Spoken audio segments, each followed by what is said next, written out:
දැන් අපි යුද හමුදාපතිතුමාගේ අවධානය යොමු කරනවා. අපි විශේෂයෙන්ම හිටපු යුද හමුදාපතිවරයා කාලේ ආයි කියන්න ඕනේ නැහැ. මෙව අපි හැමදාම කියනවා. 2023 අවුරුද්දේ විතරක් මේ රණවිරුව 27000ක් ගෙදර ගිහිල්ලා ඉන්නේ. 27000ක් ගෙදර ගියා. දැන් මොකද දැන් මේ පාබල හමුදාවේ තවත් නල්ල මලේ සෙල්ලමක් දැන් පටන් අරන් තියෙනවා. මොකද්ද සෙල්ලම? සිංහලෝන් කියලා මේ නිලධාරීන්ගේ වැඩසටහනක් තියෙනවා. හැම පාබල හමුදාවේ හැම ඒකකයකටම රුපියල් 5000යි ටිකට් පොත් 30ක් එවලා තියෙනවා විකුණන්න. දැන් මේව විකුණන්නේ කවුද? මේව විකුණන්නේ රණවිරුවෝ.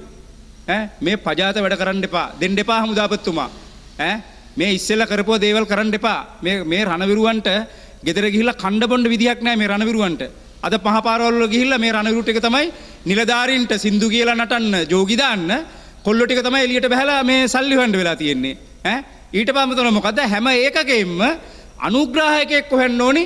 රුපියල් ලක්ෂයක් ගානේ අනුග්‍රාහකයෙක් හොයලා දෙන්නත් ඕනි. ඒ නිසා යුද හමුදාපතිතුමා මේ දේවල් වල ඉඩ දෙන්න එපා. මොකද මේ අහිංසක රණවිරුවනේ පාරට බහැලා තැන් තැන් වල ගිහිල්ලා මේ සල්ලි හොයන්නේ. එහෙමනම් මෙහෙම කරන්න කිසිම ගැටලුවක් නැහැ. කිසිම රණවිරුවෙක් එළියට දාන්න එපා. සාමාන්‍ය සිබුළු ඒගොල්ලෝ එළියට දාන්න එපා. දැන් මේක නිලධාරීන්ගේ ෆන්ක්ෂන් එකක් නේ. සිංහලෝන් කියලා. ඉතින් එහෙනම් කරන්න තියෙන එකම දේ මේ ටිකට් 30ම දෙන්න 5000 ටිකට් 30ම දෙන්න නිලධාරීන්ට දෙන්න 5000 ගානේ දෙන්න කියලා. එතකොට විශ්‍රාමික නිලධාරීන් ඉන්නව නම් ඒගොල්ලන්ටත් කියන අනුග්‍රහයකද ඔක්කොම කරලා නිලධාරීන්ගේ වැඩක් නිසා නිලධාරී ටික විතරක් මේක කරගන්න. කොච්චර අසාධාරණයිද කියන්න.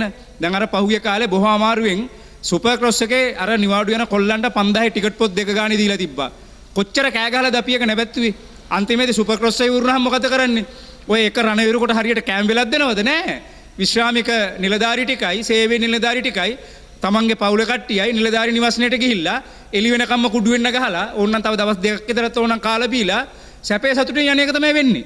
වෙන දෙයක් නෑනේ. ඒ නිසා හමුදාපතිතුමාගෙන් ඔබතුමාගේ මේ අවධානය යොමු කරනවා මේ සම්බන්ධව.